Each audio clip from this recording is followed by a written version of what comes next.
महाभारत सभा पर्व भाग 2। इंद्रप्रस्थ की स्थापना। लाक्षागृह की घटना और द्रौपदी विवाह के बाद जब पांडव हस्तिनापुर लौटे, तब भीष्म और विदुर के परामर्श से राज्य का विभाजन किया गया। कौरवों को हस्तिनापुर मिला और पांडवों को खांडवप्रस्थ नामक उजड़ा हुआ प्रदेश दिया गया। पांडवों ने अपनी परिश्रम, साहस और श्रीकृष्ण की सहायता से उस बंजर भूमि को एक भव्य और समृद्ध नगर में बदल दिया, जिसका नाम रखा गया इंद्रप्रस्थ। मयसभा का निर्माण। एक दिन अर्जुन और श्रीकृष्ण ने खांडव वन दहन के समय मय दानव का जीवन बचाया।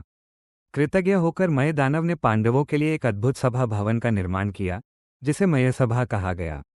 ये सभा इतनी विलक्षण थी कि उसमें जल और भूमि का भेद समझ पाना कठिन था। कहीं जल प्रतीत होता पर भूमि होती, कहीं भूमि दिखती पर जल होता। ये भवन पांडवों की समृद्धि और वैभव का प्रतीक बन गया। राजसूय यज्ञ और युधिष्ठिर का राज्याभिषेक।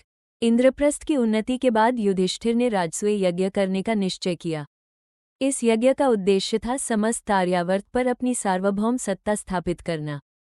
श्रीकृष्ण, भीष्म, द्रोण और अन्य महान योद्धाओं की सहायता से पांडवों ने अनेक राजाओं को पराजित किया या अपने अधीन किया। राजसूय यज्ञ में श्रीकृष्ण को अग्र पूजा के लिए चुना गया।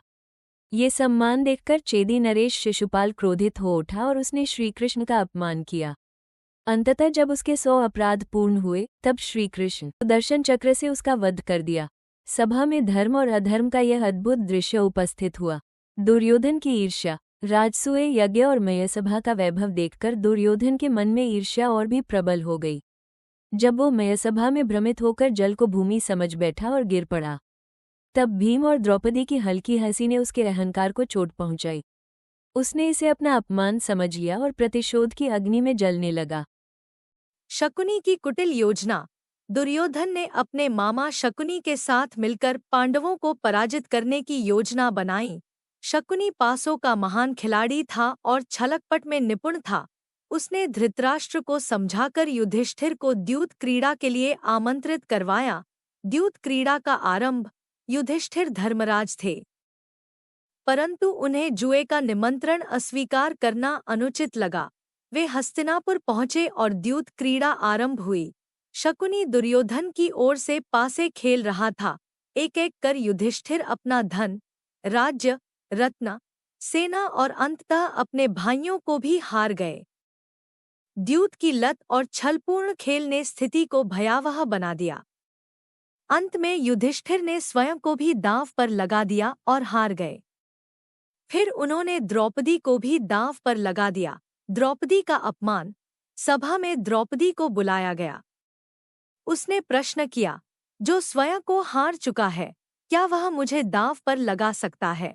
यह प्रश्न पूरी सभा को मौन कर गया। भीष्म, द्रोण और विदुर धर्म संकट में पड़ गए। दुर्योधन के आदेश पर दुःशासन ने द्रौपदी का अपमान करने का प्रयास किया।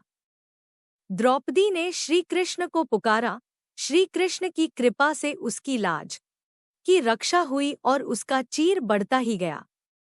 यह घटना महाभारत की सबसे करुण और निर्णायक घटनाओं में से एक बनी। वनवास का निर्णय। अंततः धृतराष्ट्र ने भयभीत होकर पांडवों को मुक्त किया और सब कुछ लौटाने का वचन दिया, परंतु पुनः द्यूत क्रीड़ा हुई, जिसमें शर्त रखी गई कि पांडवों को 12 वर्ष का वनवास और 1 वर्ष का अज्ञातवास सहना होगा। युधिष्ठिर फिर हार गए। इस प्रकार सभा पर्व का समापन पांडवों के वनवास के साथ हुआ। यह वही क्षण था जहां से महाभारत के महान युद्ध की भूमिका पूर्ण रूप से तैयार हो गई।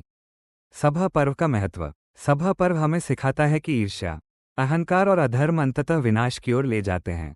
धर्म की परीक्षा कठिन होती है, पर सत्य और धैर्य ही अंततः विजय का मार्ग प्रशस्त करते हैं।